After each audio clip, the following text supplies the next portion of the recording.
It's here. Hello? Have you checked the children? They're all pots, all of them. Whatever you do, don't fall asleep. I'm afraid! Don't be afraid! No. Be afraid. Be very afraid. Here's Gingy. Pain has a face. Allow me to show it to you. Gentlemen, I am pain. I met this 6-year-old child with this blank, pale, emotionless face. The blackest eyes. The devil's eyes. You think that when you die, you go to heaven. You come to us. Hi, I'm Chucky. Wanna play? I think he's in trouble. Julie, this guy, if he can't take a joke, he stinks. When there's no more room in hell, the dead will walk here. Greetings, Flesh Wound Radio freaks, and welcome to a brand new episode of Flesh Wound Radio. I am Daniel Shine, joined as always by Todd, Too Sweet Loya, and Pugs Dread. How goes it, gentlemen? Namaste. Very good, very good. Todd's not answering. He's having a shitty day. That's just Todd. No. Great. Yeah. Looking forward to this interview. There we go. Yes. And we are joined by Bill Pacer and LaDonna Allison. We're going to be doing that interview in just a moment. But first, I want to plug our patreon.com/fleshwoundfeatures, where you can find us for exclusive, early, and uncensored content. Lots of good stuff up there now. We have our Ilsa shows up, our Just Franco shows up. Lots of stuff's going up Cherry there. poppers. Cherry poppers, yes, and there's more cherry poppers coming. The Todd, VHS, the VHS show, or the ghosting. The ghosting, yes. Todd likes popping those cherries, so there'll be a lot more of that. And also, be sure, if you're listening to us, you could be watching us on YouTube.com at Flesh Wound Features on YouTube. We're brand new there, so subscribe, like the videos. That really helps us be a little more visible because, again, we're brand spanking new on YouTube. And on Facebook, of course, you can join the Horror Cartel Flesh Wound Radio Facebook group, or we'll cut off your fucking head. And you can also like the Flesh Wound Features Facebook page. So lots of ways to experience our nonsense. And without further ado, here's our interview with Bill Pacer and LaDonna Allison. Welcome, guys. We are live with Bill Pacer and LaDonna Allison. How are you guys doing this evening? Are you surviving quarantine? We haven't killed each other yet, yes. That's good. We had an argument. No argument. That's good. We could do this the rest of the year. We'd be fine. That's good. Over 2 months now, so that's a sign of a steady relationship. Yeah, we do a lot of and the great thing is, like, I have people I collaborate with. She's got people she collaborates with, and we collaborate together and separately. So it's good because I have an office for me. She has an office for her, and she goes, "I'm going into my office. Leave me alone." I go, "Good." No, we're not. That is good. That is always good to have that separation. So you guys have had very interesting lives. We'll get into the movies, but you were both. I hope I'm using the right term, but nude advocates, and that's something you guys have been into for a long time. Is that how you met? No. Actually, we met. I was doing a ghost tour in Lawrenceville. Oh, okay. And she and her then husband came down to see it, and we just hit it off. And we started joking because when I did my ghost tours, I wasn't serious. I was sort of. You see that house over there? That is the Oaks house. And you see that house over there, over yonder? That is the Oaks house. But you think those oaks and those oaks are the same kind of oaks? I'm sorry, you are barking up the wrong tree. that bad. They were that bad. These oaks are the But they were exceptional fun. oaks.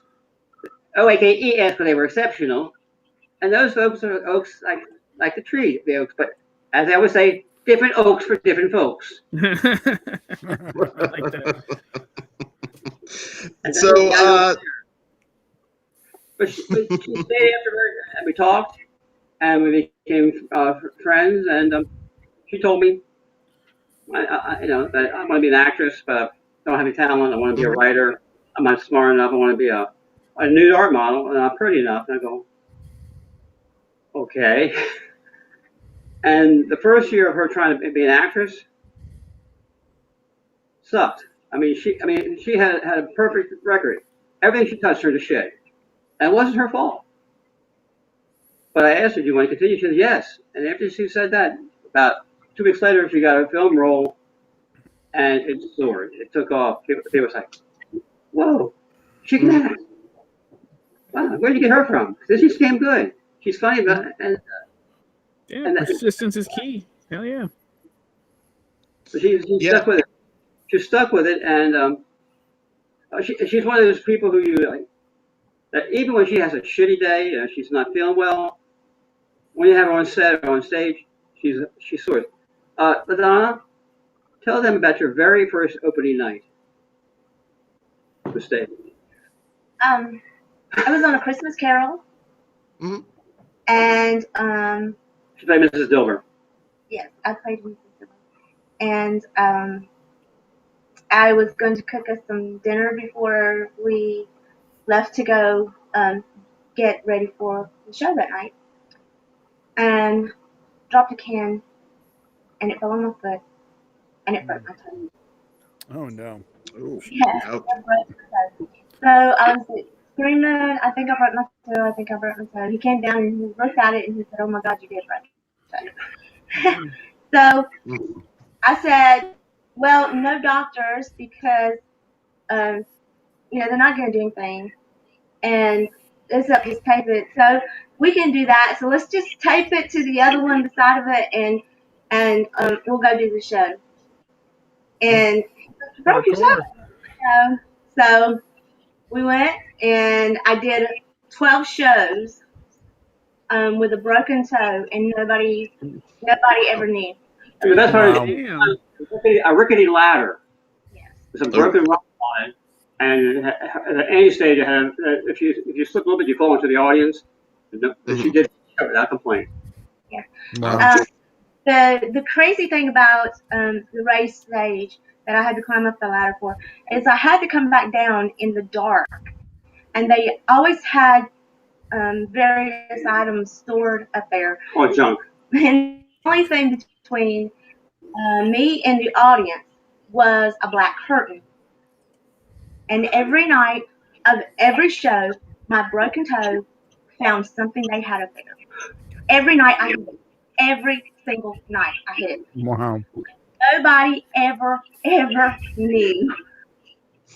Wow. Damn, that's hardcore. Yeah. Tough as fuck. Yeah, I don't think I'd be able to do it. I wouldn't be able to focus on the acting. I think I'd be gone. But when you're an actor, when you're on stage, everything else is you get into the moment.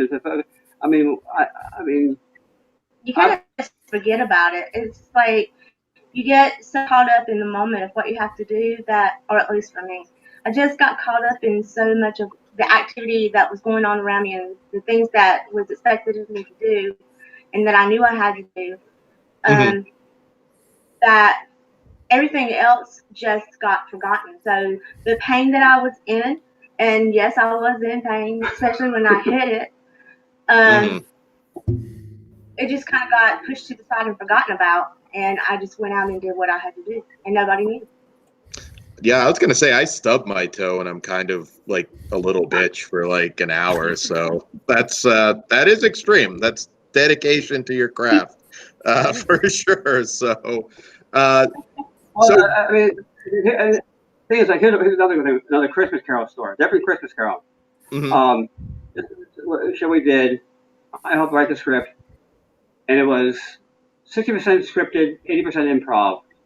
And it was one of those things like you started off the show and you're thinking, oh shit, everybody get out of this. Because, first of all, we got into a theater because of rehearsal. Rehearsal didn't happen. So we found out that one of our entrances was blocked. So all the stage right entrances had to be from stage left. Oh. I mean, stage left was stage right. Then the best part was I'm playing Scrooge and I'm doing my first opening bit. And a man in the front row was going, oh shit, they got a loony. Then I realized he wasn't funny, he was choking. Somebody walked up. I was like, whew, there's a Heimlich maneuver on the man. I'm supposed to do my show. Wow. And then the best part was we had our Bob Cratchit decided not to show up for the last week of rehearsal, so we got a new Bob Cratchit Friday night. We opened Saturday. Bob Cratchit started Friday night. Oh, wow. Well, first of all, Bob Cratchit wasn't expecting to be Bob Cratchit, so Bob Cratchit wasn't ready to come on stage because Bob Cratchit was working with another actor going over their lines. Mm-hmm. And where is Bob Cratchit? He's late. Then Bob Cratchit was supposed to be coming late. I looked at Bob Cratchit, who happened to become, guess who Bob Cratchit was? Oh. And I said, Bob Cratchit, you're late. I'm sorry, sir. Won't happen. Did a little drop down in the head. Sorry, sir. Won't happen again. And then we just went over the line. Yeah. So Bill tells me that you have a very entertaining Ben Stiller story, which you had a part in The Watch from a few years or so back, which was popular. Ben Stiller, and was it Vince Vaughn in that one too, if I recall? Yes. So you had a... Mm-hmm. So I had a thing with Richard Ayoade. Mm-hmm. And first of all, it wasn't part of what I was supposed to be doing. I had no idea. She was just hired as an extra for this one scene. Yeah, it was just an extra. So they started calling for me, and LaDonna, where's LaDonna? Where's LaDonna? And Bill says, they're calling for you. They're calling for you. I was like, there's got to be another LaDonna. They're not calling for me. It's like, yeah, they are. And I'm like, no. And then they saw me and they go, oh, LaDonna, there you are. And I'm like, so they said they wanted me to do this thing that, we've been watching this other girl do. And so they told me to watch her and asked me if I could do that and do it without my top. And I said, sure. No problem. So I do the scene. We do it several times. And we had come on set at like 4 in the morning. Let me explain one thing too. Because she misses, she's so involved. What happens is she does the scene, and she does the scene, and the director goes, perfect, great. Yeah. Then he says, let's do it again. They're going. Yeah. So it wasn't just a gag reel. They were seriously. Yeah. Explain your little comment with Richard Ayoade. So I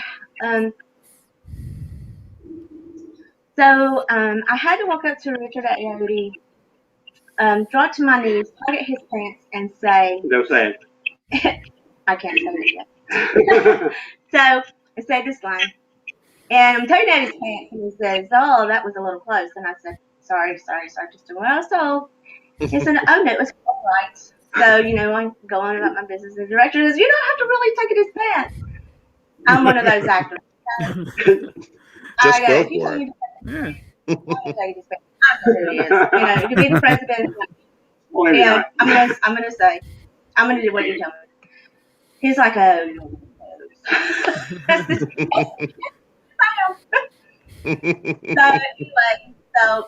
Then Ben Stiller comes back and he walks up to me and he goes, "Oh, I just wanted to tell you that what you did was so funny. You were so funny."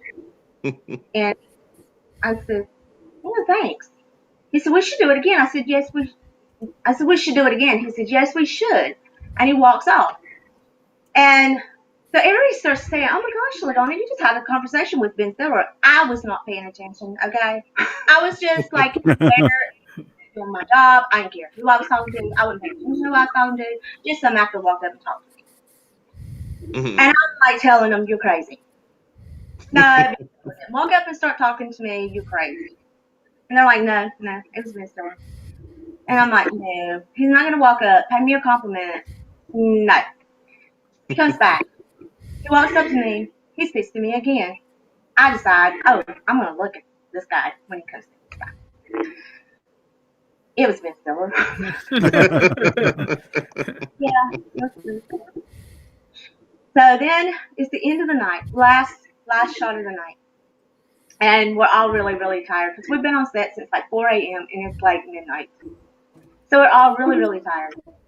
And they're telling me, do the same scene. And then the director says, LaDonna, you've been doing this all day. You've been great. Mm-hmm. Okay, LaDonna, tell me, what is the line you're supposed to say? Hey, do you mind if I lick your balls? LaDonna, that's what the director said. LaDonna, I want you to act like you like licking balls. And what does LaDonna say? But I do like licking balls. Bust out laughing. I wanted to crawl through the floor. and then everybody's looking at me because we were not married then, but we were together laughing, and they look at me and go, why do you think I'm always so happy? The next shot was perfect. Awesome. Nice. Yeah, that was a really funny scene. I just rewatched that, so I think it came off really well. So Bill, when did your acting journey start? Because I know since I've known you, I know you play Ben Franklin in many theater productions. And when did it all start for you? Actually, my first stage appearance was back in 1965, 64, something like that, for high school. But when I went to college, I started realizing that all the other people could act, and I got involved in tech theater. That was the days when tech theater had tubes and switches like that, and all analog. Mm-hmm. So I got out of theater and got involved in emergency medical services and to writing. And then I moved from Baltimore to here, and a local theater company, and I figured, well, I'm getting divorced. I need something to keep my mind from occupied. So I got involved in local theater. And so I said, you're good. I said, I am.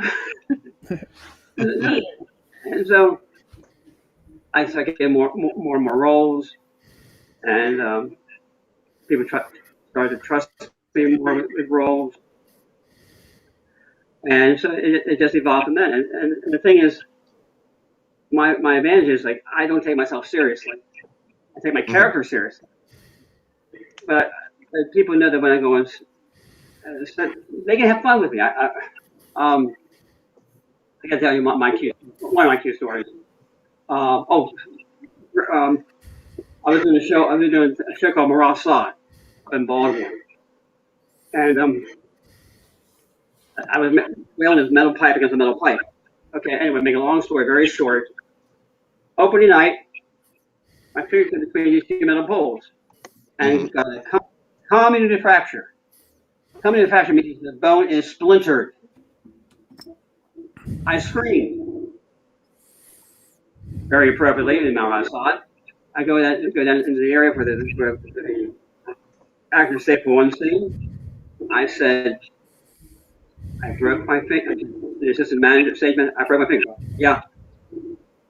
I put my finger up, it was swollen like at the time, and she goes, oh, fuck. I said, what was that? Bill has broken his finger. Ooh. Are you sure? Trust me, it's fucked up. So anyway, so I have a scene right after we come out, and with the people who to manhandle me. And this shows what kind of good people I've worked with through the years. And there's always been people like this. They grab me and do my scene, and they grab me and toss me around. And they throw this thing next to my ear. Mm-hmm. Guy goes in it. It's ice. Get off stage. The stage manager got a bag of ice, got on stage, and the guard said, "Go off stage. Get off stage. What? Need help? We'll help you." And I mean, so that's the kind of people I work with. I mean, and I still did the show and I had to go to the hospital and get my finger fixed. But the thing is, when you work with great people, it makes the task so much easier. Like when I was doing Sound of Music, I played Max. If you ever seen Sound of Music, the film version is great, but I prefer the stage version. It's much more powerful. I've had it all at Max, and I've had costume change every scene, shirt change and bow tie change. And all of a sudden, I said to one of the fine trap girls, I goes, no mirror back there. There's a community theater. Go, grab my bow tie. Am I straight? Am I straight? You know, Bill, we've been wondering about that.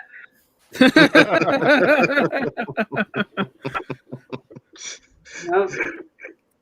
So we have fun. We have fun. No, that's interesting. And you were also a war correspondent? Yes. Back in 1972-73, I was in Northern Ireland covering the Troubles. I love the British. They have these quaint terms. It's not a civil war. No, 14 people today were killed in the Troubles. Yeah. But yeah, I mean, there was one day the IRA planted 19 bombs in Belfast. They went off in an hour. My flat was one of the participants. And if I had woken up, I I usually took a nap from 2 to 4 every day because I would stay up late at night going to the pubs and talking to the various factions. But I got to sleep late, and I hear this bug. Oh fuck! Yeah, get old. It's a bomb. It's a is it a real bomb or is it just a hoax? You see that red vine?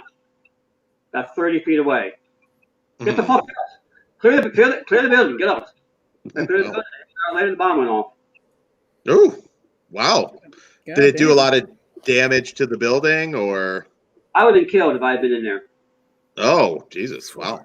And in fact, I am writing up a show right now about my Belfast experiences because 72, 73 was the height of the Troubles. Yeah. And a lot of things people don't know about. And I've got my old notes and I'm going to write a book about it. I'm thinking I'd like to hear about somebody who was actually there. You can talk about things that actually happened, not like, oh, I heard this, I heard that. I mean, I was there for almost 18 months. And some things I happened were very sad, make you cry. And other things like, really? You know, I mean, one day somebody tried to kill me. No, not a big deal. But the thing is, I learned that if you go to if somebody's following you, you run to a house and go in the house and shut the door behind you and say the Brits are after me, or the Pros are after me, or the IRA is after me. They always have doors open, and sometimes you think this is going to be sad and funny, it's sad and terrible, but it ends up being funny because when you're faced with dying, laughter is the best medicine. Yeah, no, definitely. That had to be a terrifying time for sure, but fascinating as well. First of all, look, when you're young, you're stupid. And you say, it's not going to kill me, and then you realize, oh shit, it could have. Yeah. I mean, I was shot 3 times. All 3 are graze wounds, but I count them. Yeah, I would count them too.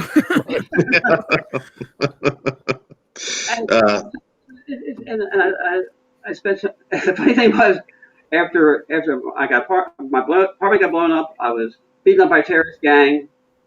I was shot. I said, I need to get away. Yeah. So I went and hitchhiked to the 1972 Munich Olympics where they had the terrorists. I was there when the shooting and the killing went down in Munich. And it was like, I left this shit in Belfast. No, you didn't. You brought it with you. I hate does not know any boundaries. So. Yeah, no, it's crazy to think about it right now with what's going on just up here in Atlanta and well, LA for you guys too. Yeah, it's a scary time. You look at it from a logical point of view, but when you realize when your rights have been damaged, sometimes you don't look at things logically. You're angry. I mean, I was in Northern Ireland for some very terrible riots. A lot of the British Army. The Brits were perfect. They could fuck up an empty room, and they did so often. I mean, I saw things happen when they just said, "Oh, let's take back. No, let's make assholes of themselves." And they fuck up anything. They would take a simple thing, no problems, and start a fucking riot. And I'm saying, no, I was fucking there. I saw it happen. It was in Northern Ireland. It happens in other places too. So I do a show about it in Northern Ireland. I do a show about my acting stuff. My life's been interesting. Yeah, it sounds like you guys have certainly been through a lot of interesting things. So when did you become nudists? Like, was that something that you discovered early on in your lives, or was it something that you got into later in life? I've always had aversion to clothing because I've always thought that was so unnecessary. As someone said, clothing is the capitalist way of keeping you under control. God made us naked for a reason. If it's good enough for God, it's good enough for me. But for some reason, capitalism, no. If you're naked, you can't help us put stuff in the bank. You know, we have to sell you clothes that don't show a lot, that reveal a lot, but that's got to be clothing. I mean, I've always sort of figured out why is it when a girl is naked, she goes, I mean, okay, you're still naked. I can't see your nipples. But my God, you're naked. But you can't see my nipples. And I've always my first wife and I were very much involved with it. We're separated. We're divorced now. And Madonna said, I like being nude too. And then she talked about the top free movement. And we did a lot of top free. And she may be top free later. I don't know. It's her choice. It's amazing because I didn't even really realize that there were movements for that, and I've seen photos you guys have posted from different rallies and whatnot. It's interesting. I didn't. What cities usually? Well, my thing is this: if I'm walking down the street with my 38 double D revolver, I'm legal. She bears her 38 double D tits. Oh my God! That's obscene. Guns are cool. Tits are bad because tits don't kill people. But my God, they're obscene. I'd rather have a gun. Guns are more American. Tits are more like, oh my God. He gets a little excited about it. Most men do. So but the thing is, like, what we feel to be obscene is so absurd. I mean, I still like Barry Goldwater. I met Barry Goldwater. He was a hell of a nice guy. I still remember one line he said, "You don't have to be straight to shoot straight." If you're nude, you can't hide guns or weapons anywhere. That's right. It makes everybody safer. I have a question about that. When you're in the nudist camps and stuff, do you still have to wear like sandals to protect your feet, or is that Totally up to you? Oh, okay. Because like I don't like rocks. I don't want to step on rocks. Some people wear sandals. Some people go barefoot. Just depends. Okay. All right. Yeah, it's all personal preference. Isn't there a most naturist parks are clothing optional, so not necessarily everyone that you see are going to be nude or maybe not totally nude. And also, the women are allowed, especially during that time of the month, are certainly allowed to wear bottoms. That's understandable. Yeah. I didn't become a nudist until later in life, and actually after I met I corrupted Bill. her. I corrupted her. Actually, I saw a newsreel about nudist parks when I was very young, probably, I don't know, maybe 10, 11 years old, even that old. I'm not even sure how old. And I started thinking about it and thinking about, that being the way that God created us, and thinking about how would it be, how would it be like? What would it be like to be in a naturist community where everybody was okay with nudity and okay with their bodies. And then whenever I got opportunity with Bill to go to my first naturist camp, it was exactly the way that I had always pictured that it would be. Totally accepting people, and to be very honest, when I'm in a naturist park, I feel more safe there than anywhere else because I know everybody there has my back.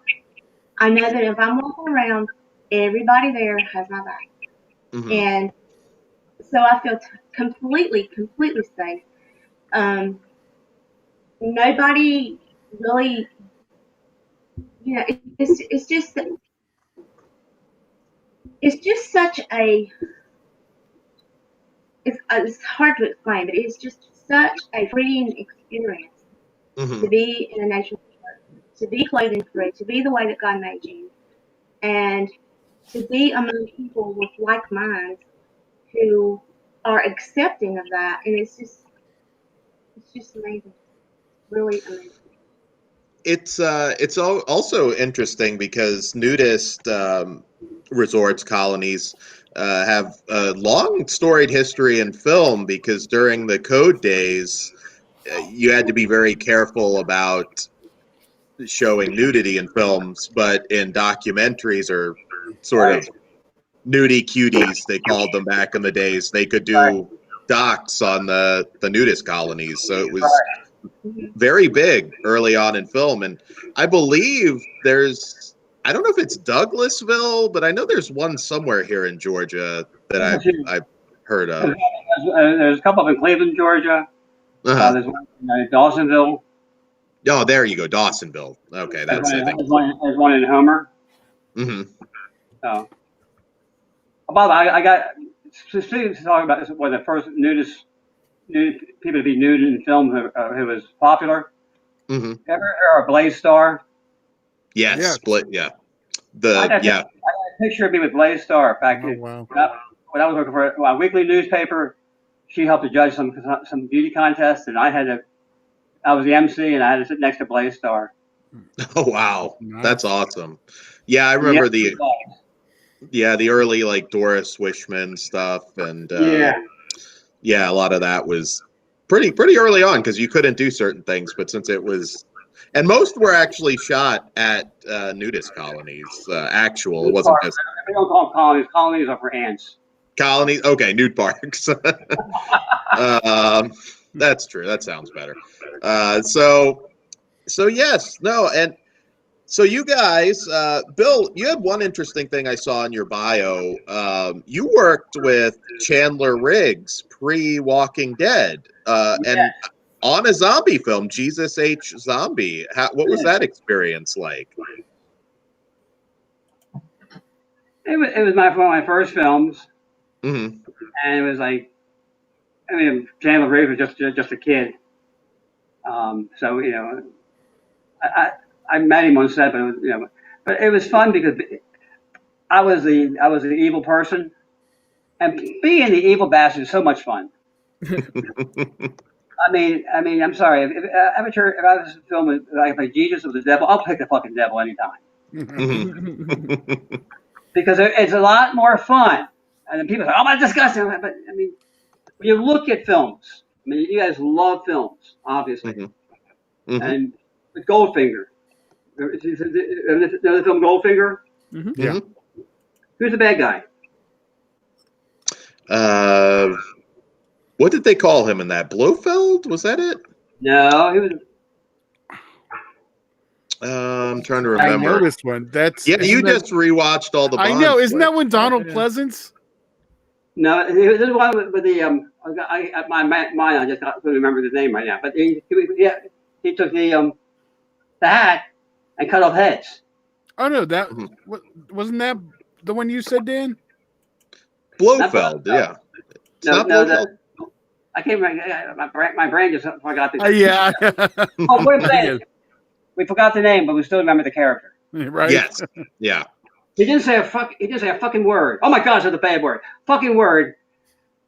But you all remember him. Yeah. Mm-hmm. Villains are always most memorable. Hero roles can be. Well, look at the film you watched the other day, The Nobodies. Yeah, let's talk about that actually. So you guys were both in that together. How many times have you actually worked together on screen? A lot. Okay. So you're kind of a package deal on the movies. No, absolutely not. Oh, okay. I mean, somebody wants to hire her, not me. I'm fine with that. Mm-hmm. My comment is my favorite genre is my bank account. Amen to that. There you go. Films without me, and I've worked in several films without him as well. Okay. But when the guy called me, I worked a film with him once before, and the film didn't get finished. But he invited me for this role, and he gave me a lot of options. But it basically allowed me the freedom to create the character, and that was the best part because I could create. Because one thing I hate doing, I hate copying somebody else. Mm-hmm. I hate being the same character that was in this film and that film. But no, I would do my own character, and that's the thing. So when I started doing this, he just let me go with it. Mm-hmm. And the scene with LaDonna, that was all improv. The different accents, the different tonalities, and we had to do the ADR, and Yes. we had trouble doing it because we were laughing so much because we did not realize how funny we were. Mm-hmm. I was literally on the floor, rolling around, laughing. And we had no idea. We had like when we're doing our character, we're in character. I mean, people when I do station, they try to do things to break me up, and they fail because I'm in character. And if I see something ridiculous, I deal with it in character. Mm-hmm. Her sign with the thing with the look on her face. Remember that line, honey? Yeah. Say it. What is that look on your what is that look on your face? The way I look when I don't know how I feel.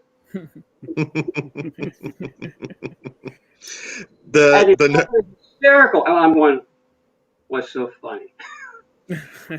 What was I think a little bit. I don't know. When we were doing this film, The Nobodies, we were doing this particular scene we're talking about. Mm-hmm. The crew kept laughing, so we had to keep doing this scene over and over and over and over. We kept laughing, and we were talking after everything was done. We were on our way. I think we were on our way back home because this was done out of state, so we were back and forth between states. Alabama, right? I think. Yes. Yes. And so we were on our way back home. Why did they keep laughing? We couldn't understand why they kept laughing. And then when we had to do the ADR, part of the ADR was in this particular scene, and we finally saw it for the first time. That we saw what they were laughing about. We were hysterical. We were just literally in the floor. Just we couldn't do anything. All we could do was laugh. It was so funny. And that's the thing. So when we're doing our show, we don't know. One thing, I don't like looking at my reel, at my filming until it's all done. I just don't like looking at it. I'm afraid I'm like, because my thing, the director is right even when he's wrong. Mm-hmm. So therefore, I don't want to look at, oh shit, I have, if the director is content, I'm content. Mm-hmm. The Nobodies is very interesting because it's a horror film with a sort of movie within a movie storyline, kind of very similar to a film called Antrim that we reviewed not too long ago. And you guys have a good bit of screen time. Did you have to do any particular preparation for your role? Because you're pretty brutal in that movie. You get to torture a lot of people, including LaDonna. Well, Don's always so much fun torturing naked.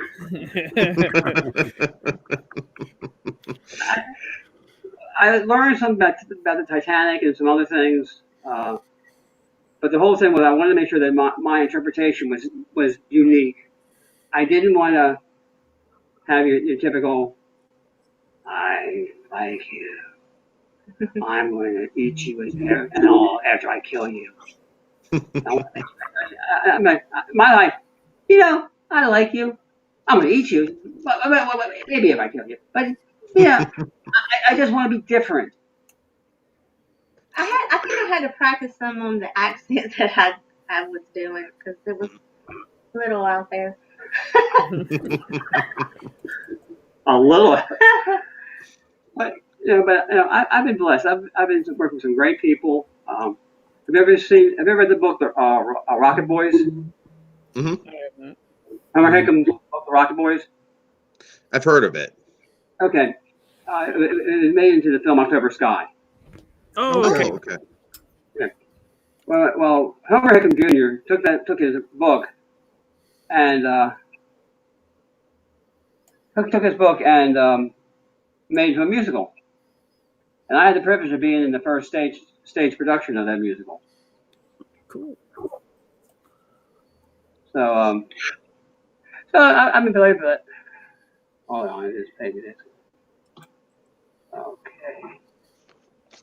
Technical difficulty a little bit here. Hold on a second. Oh, no worries. It happened. Yeah. Okay, I'm back. Okay. Fine. But I've worked with some great people. I've worked with some pretty shitty people too, but most people are really decent. I've had some great opportunities. I haven't capitalized on them as much as I should have. Mm-hmm. I've had a good life. Yeah, that's awesome. Yeah, I mean, I'm not a star. My obit's not going to make the evening news. But damn it, I've had fun, and I hope people who I've worked with have fun. And I think it's you don't have to be a star to have fun. It's good when the bad experiences, because I've only been in 3 finished films, but it's good when the bad doesn't outweigh the good, and you've been in a lot of stuff. Obviously, if you look at your filmography, there's tons and tons of movies, so that's good that you have a positive outlook, and any kind of frustrations or disappointments haven't crushed your enthusiasm for it. Which I just that's why I want to do these shows. I want to do a show on Belfast, on acting, about my life. Zon does a show about her life, which is hysterical. And the thing is, people need to enjoy life, and need to realize that sometimes, even when things go sour, all you do is it goes sour, make sour cream. There you go. Hell yeah. And I should say for our listeners, The Nobodies is on DVD now from Trauma. It's one of the more interesting films that's come out on their label in a while. And you can get it on Amazon. You can get it pretty much anywhere.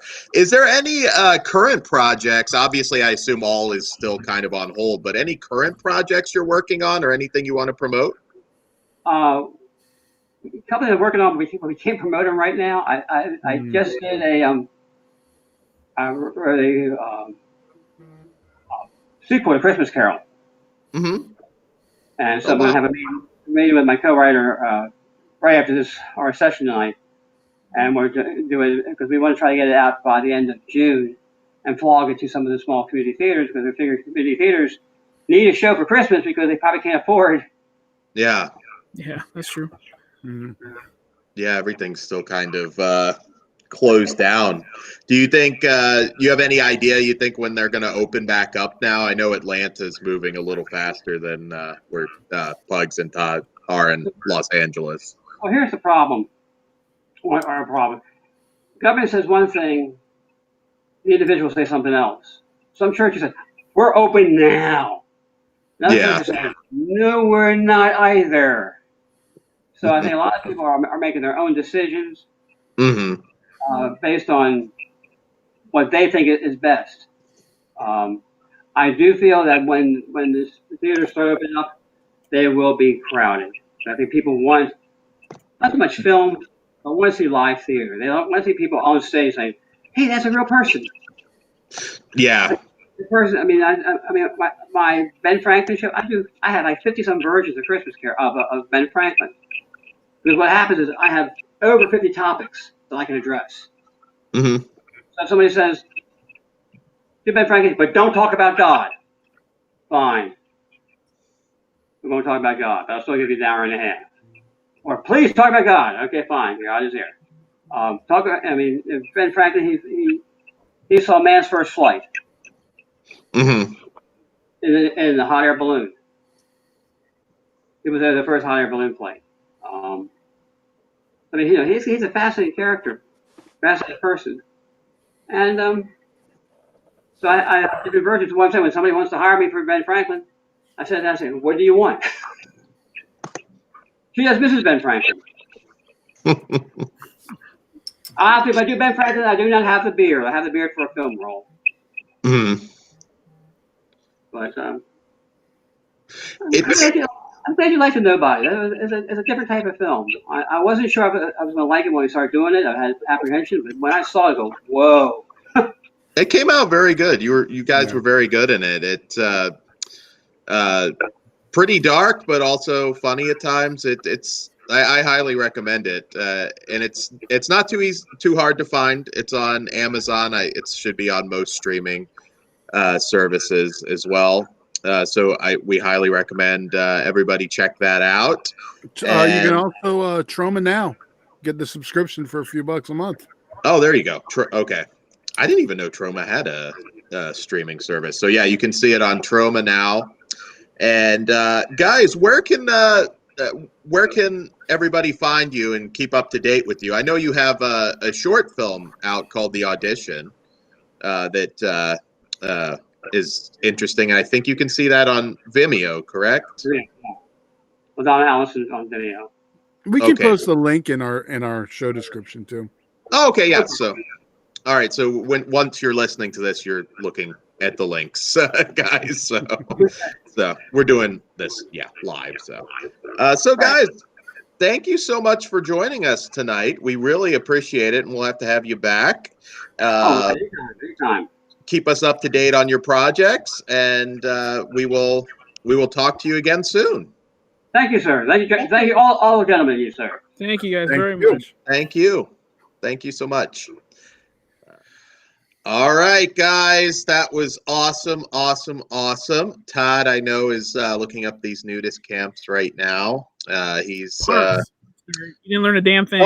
Parks. Yeah, I know. I don't learn anything. You don't use colonies. I know. Dan acts like he doesn't know, but he's the one who was like, "Oh, isn't there one right in?" Oh yeah. Well, to be fair, he's banned from parks, so if he calls them whatever he just camps, he feels more comfortable with the word camp, don't you, Dan? That's fucked up. That's fucked up, Bugs. I get it now. Mocking my heritage again.